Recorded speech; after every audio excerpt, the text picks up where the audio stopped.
بسم اللہ الرحمن الرحیم۔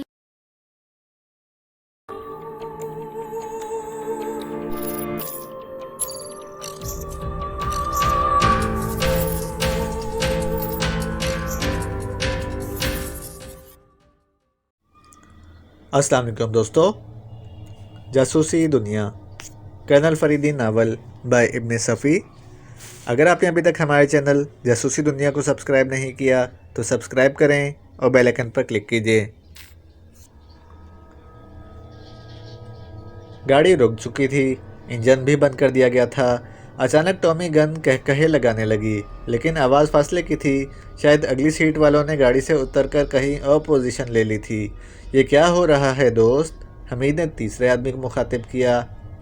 آہستہ بولو، آہستہ بولو، ریما کہتی سنائی دی، لیکن تیسرا آدمی کچھ بھی نہ بولا۔ حمید کا ریوالور پہلے ہی چھینا جا چکا تھا۔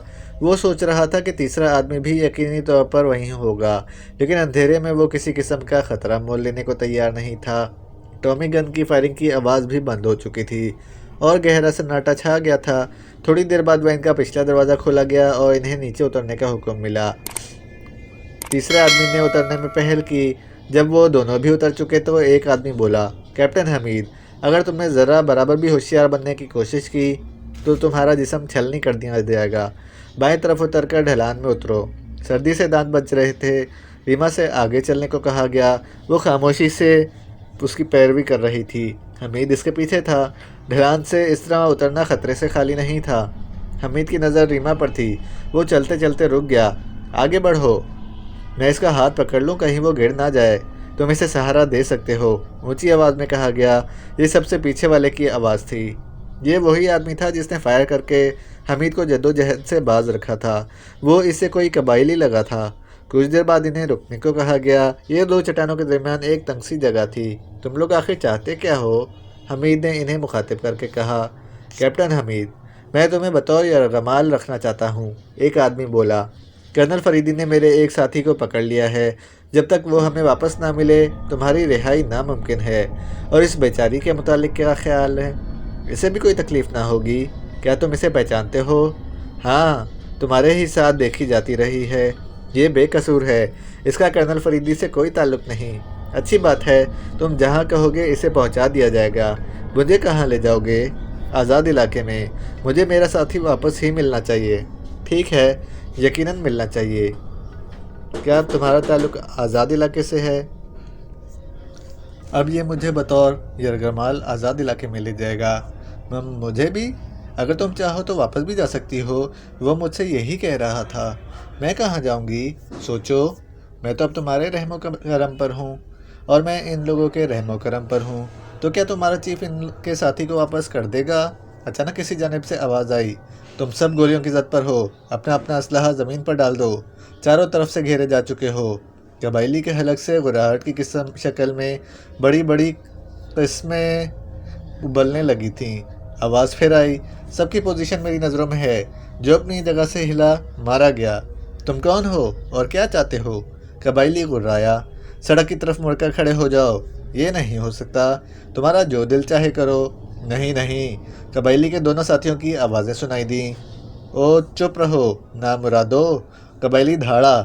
پھر حمید نے تاروں کی چھاؤں میں دیکھا کہ وہ پہلے دوہرا ہوا، پھر گٹھئی سا بن کر اوپر اٹھتا چلا گیا، چیخ رہا تھا اور بڑی بڑی قسمیں کھاتا ہوا نظروں سے اوجھل ہو گیا۔ یہ کیا ہو رہا ہے؟ کسی کی آواز ہے یہ؟ ریما نے مضطربانہ انداز میں کہا۔ معلوم نہیں، حمید نے جواب دیا۔ حالانکہ اس نے فریدی کی آواز صاف پہچانی تھی۔ آخر اب ہم کن لوگوں کے ہاتھوں پڑ گئے ہیں؟ حمید کچھ کہنے ہی والا تھا کہ آواز پھر آئی، کیپٹن حمید، تم جہاں جانا چاہو جا سکتے ہو۔ پھر اس نے قبائلی کے ساتھیوں کو بھی اس کی طرح اوپر اٹھتے دیکھا۔ حمید سوچ رہا تھا کہ اسے کیا کرنا چاہیے۔ فریدی نہیں چاہتا کہ اسے اپنے ساتھ رکھے، ورنہ اس مشورے کی ضرورت ہی کیا تھی؟ سوال تو یہ ہے کہ اب وہ جائے کہاں؟ سردی سے دانت بجنے لگے تھے، لیکن اسے حیرت تھی کہ آخر وہ اس قسم کی تکالیف کس طرح برداشت کر رہی ہے۔ اب تم کیا سوچ رہے ہو؟ ریما نے اس کا شانہ جھنجھوڑ کر کہا۔ میری سمجھ میں نہیں آتا کیا سوچوں۔ آخر وہ کون تھا؟ کس کی آواز تھی؟ میں نہیں جانتا، لیکن میرا چیف ہر وقت میرے حالات سے باخبر رہتا ہے کہ یہ اس کا کوئی آدمی تھا۔ اس کا کوئی آدمی تھا تو تمہیں اس سے واقف ہونا چاہیے۔ ضروری نہیں ہے۔ طویل سانس لے کر حمید بولا، اس کے بارے میں کوئی کچھ نہیں جانتا، حتیٰ کہ میں بھی نہیں جو اس کے سب سے قریب ہوں۔ دفتن ریما ہنس پڑی، انداز مضحکہ اڑانے والا تھا۔ تم کیوں اس طرح ہنس رہی ہو؟ میں سوچ رہی ہوں کہ آخر کب تمہارے اعتماد کے قابل بن سکوں گی۔ کیا مطلب؟ کرنل فریدی کی آواز ہمیں کئی دن میں کئی بار سنائی جاتی تھی۔ اوہ ہو، وہ چونکہ میک اپ کا ماہر ہے، اس لیے اس کی آواز کے ٹیپ ہمارے پاس موجود ہیں۔ شاید تمہیں نہیں معلوم کہ میرا چیف آواز بدلنے کا بھی ماہر ہے، لیکن اس وقت تو اس کی آواز بدلی ہوئی نہیں تھی۔ ضرورت نہ سمجھی ہوگی، حمید نے لاپرواہی سے کہا۔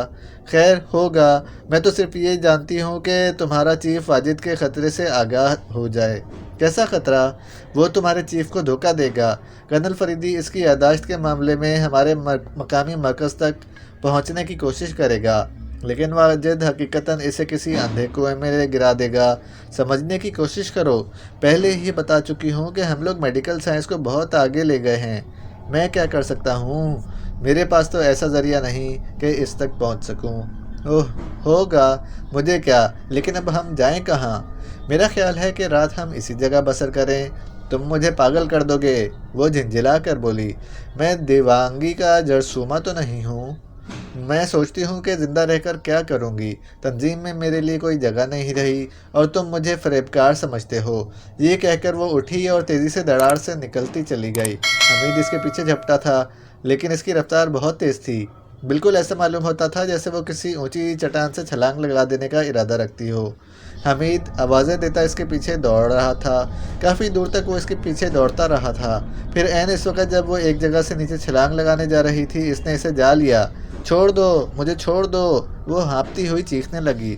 تم سب درندے ہو، کمینے ہو، خلوص کی قدر نہیں کر سکتے۔ میں نے کیا کیا ہے؟ خود ہی سوال کرتی ہو، خود ہی جواب دے لیتی ہو، وہم میں مبتلا رہتی ہو۔ میں تو تمہاری بہت عزت کرتا ہوں۔ عزت؟ صرف عزت؟ اچھا بیٹھ جاؤ، تمہاری سانس پھول رہی ہے۔ وہ نڈھال ہو کر بیٹھ گئی، بری طرح ہانپ رہی تھی۔ دفتن اس پر ٹارچ کی روشنی پڑی اور کسی نے گرج کر کہا، خبردار، اپنی جگہ سے جنبش نہ کرنا ورنہ گولی مار دوں گا۔ کوئی اور مصیبت؟ حمید نے بڑبڑا کر اپنے دونوں ہاتھ اوپر اٹھا دیے۔ بھاری قدموں کی آواز قریب آتی جا رہی تھی۔ یہاں کیا ہو رہا ہے؟ آنے والے نے گرج کر پوچھا اور ان کے چہروں پر ٹارچ کی روشنی ڈالی۔ یہ مقامی پولیس کی وردی میں تھا۔ بیٹھے ہوئے تھے بھائی، حمید کا راہ کر بولا۔ یہاں اتنی رات گئے؟ آثار قدیمہ دیکھنے نکلے تھے، گھوڑے بھاگ گئے۔ تمہیں ہمارے ساتھ پولیس اسٹیشن چلنا پڑے گا، خواہ کچھ ہوا ہو۔ ضرور چلیں گے، لیکن اس سے پہلے ہمیں ہمارے گھر لے چلو تاکہ وہاں سے اپنا سامان تو ساتھ لے لیں، ورنہ تم لوگوں کو مطمئن کیسے کریں گے؟ کہاں سے آئے ہو؟ رنگون سے۔ چلو، لیکن خیال رکھنا کہ میں مسلح ہوں۔ حمید نے ریما سے اٹھنے کو کہا اور وہ دو آگے چل پڑے، اور باوردی آدمی ان کے ساتھ آگے جا کر انہیں ٹارچ کی روشنی میں راستہ دکھا رہا تھا۔ وہ سڑک پر آئے۔ حمید سوچ رہا تھا کہ کہیں یہ اس طرف نہ لے جائے جہاں ایک ناکارہ سڑک پڑی ملے گی۔ اس کا اس سے پہلے دھیان نہیں آیا تھا، ورنہ ٹائر فلیٹ ہو جانے کی بات کرتا، لیکن وہ کسی اور طرف لے آیا تھا۔ یہاں پولیس کی ایک پیٹرول کار نظر آئی۔ کار کے قریب پہنچے تو پھر ان کے چہروں پر ٹارچ کی روشنی پڑی۔ یہ کار کے اندر سے آئی تھی۔ اوہو، کسی کی آواز آئی، یہ تو کیپٹن حمید ہیں۔ اس کے بعد اگلی سیٹ کا دروازہ کھلا اور ایک آدمی نیچے اترا۔ آپ یہاں کہاں جناب؟ تم کون ہو؟ کرائمز برانچ کا ایک سب انسپکٹر جناب۔ اچھا تو سنو، پہلے مجھے ایڈلفی تک لے چلو، وہاں سے میں تمہیں اس جگہ تک لے چلوں گا جہاں مقیم ہوں۔ بہت بہتر جناب، تشریف رکھیے۔ اس نے ان کے لیے پچھلی سیٹ کا دروازہ کھولتے ہوئے کہا۔ حمید نے اس سلسلے میں قطعاً کوئی بات نہ پوچھی کہ وہ اسے کیوں کر پہچان سکا تھا۔ خود اس کے لیے وہ اجنبی ہی تھا۔ ایڈلفی کے قریب پہنچ کر اس نے ڈرائیور کو راستہ بتانا شروع کیا اور بالآخر اس عمارت تک آیا جہاں سے وہ قبائلی انہیں لے گیا تھا۔ وہ لوگ انہیں اتار کر پل بھر کے لیے بھی نہیں ٹھہرے تھے۔ برآمدے میں پہنچ کر اس نے کال بیل کا بٹن دبایا۔ کون ہے؟ دروازے کے قریب ہی آواز آئی۔ ایسا معلوم ہوتا تھا جیسے قاسم پہلے ہی وہاں کھڑا رہا ہو۔ دروازہ کھولو، میں حمید ہوں۔ بول کھسکنے کی آواز آئی۔ دروازہ کھلا اور قاسم ہونکوں کی طرح پلکیں جھپکاتا نظر آیا۔ واپس آ گئے؟ بالآخر اس نے کہا۔ ہر جگہ سے واپسی لازمی ہے میری، حمید لاپرواہی سے بولا اور اسے ایک طرف بڑھ کر کے آگے بڑھنے کی کوشش کر رہا تھا کہ قاسم نے بوکھلائے ہوئے لہجے میں کہا، ٹھہرو ٹھہرو، آگے مت بڑھو، میں تمہیں اندر نہیں جانے دوں گا۔ کیوں؟ میں نے اسے ادھر بند کر دیا ہے۔ تم اتنے ڈرپوک کیوں ہو گئے ہو؟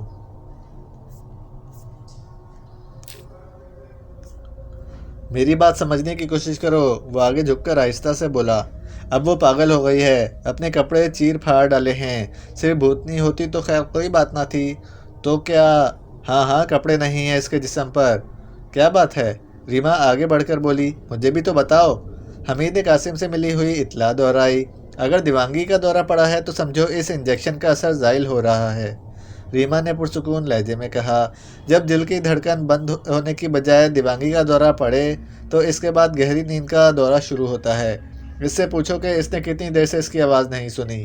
قاسم کے بیان کے مطابق آدھا گھنٹہ پہلے تک وہ اندر چیختی رہی تھی، اس کے بعد سے اس نے اس کی آواز نہیں سنی تھی۔ اچھا، تم دونوں یہیں ٹھہرو، میں اندر جا کے دیکھتی ہوں۔ ہمیں روکو اس کو، نہیں تو نوچ کھسوٹ ڈالے گی، قاسم نے حمید کو گھورتے ہوئے کہا۔ تم خاموش رہو۔ مجھے کیا؟ قاسم نے اپنے بھاری بھاری شانوں کو جنبش دی اور برا سا منہ بنا کر دوسری طرف دیکھنے لگا۔ ریما دروازہ کھول کر اندر جا چکی تھی۔ تم بہت بد نصیب آدمی ہو، حمید نے قاسم سے کہا۔ ٹھینگے سے برے لہجے میں جواب ملا۔ لیکن میرے نصیب میں کیوں ہو؟ حمید اپنی ران پر ہاتھ مار کر چیخا۔ کیا مطلب؟ کیا یہ ضروری ہے کہ زندگی کے ہر موڑ پر تم خبیثوں کی طرح کھڑے ملو؟ تم خود سالے خبیث، اس بار تم میرے ٹھینگے کے موڑ پر آ کھڑے ہوئے ہو۔ کیا میں تم کو تمہارے گھر سے بلا لایا ہوں؟ نہیں جناب، آپ ایک پاگل عورت کے سیکریٹری بن کر یہاں تشریف لائے تھے، لہٰذا اب جہنم میں تشریف لے جائیے۔ میں کہتا ہوں چپ رہو۔ قاسم کھڑا ہو کر دھاڑا۔ پھر یک بیک شاید ذہنی روح بہک گئی، خد و خال میں اچانک نرمی کے آثار نظر آنے لگے اور وہ سب کچھ بھول بھال کر آہستہ سے بولا۔ وہ انجیکشن کے بارے میں کیا کہہ رہی تھی؟ میں نہیں جانتا، اس کی انگریزی میری سمجھ میں نہیں آتی۔ الو نہ بناؤ، میں سب سمجھتا ہوں، خاموشی سے سمجھو، بکواس کی ضرورت نہیں۔ قاسم بیٹھ کر اسے گھورنے لگا۔ کچھ دیر بعد اس نے کہا۔ کچھ دیر بعد ریما واپس آئی، چند لمحے خاموش کھڑی رہی، پھر بولی۔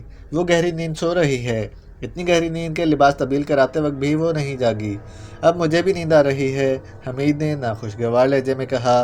صبح کے 4 بج رہے ہیں، جاؤ سو جاؤ، ریما نے پیار بھرے لہجے میں کہا اور قاسم حیرت سے اسے دیکھنے لگا، پھر ٹھنڈی سانس لے کر منہ چلانے لگا تھا۔ اور تم؟ وہ قاسم کی طرف ہاتھ اٹھا کر بولی۔ تم بھی سونا چاہو تو جا سکتے ہو، اور تم؟ میری فکر نہ کرو، مجھے تو جاگنا ہی ہے۔ کیوں؟ تمہیں کیوں جاگنا ہے؟ تم سب کی حفاظت کروں گی۔ نہیں، حفاظت کرنے کے لیے میں کافی موٹا ہوں، تم بھی جا کر سو جاؤ، بھوتوں کے علاوہ کسی سے نہیں ڈرنا۔ مگر تم لوگ چھوٹے کس طرح؟ تمہیں تو وہ لوگ پکڑ لے گئے تھے۔ تمہارا دوست بہادر ہے، ریما مسکرا کر بولی۔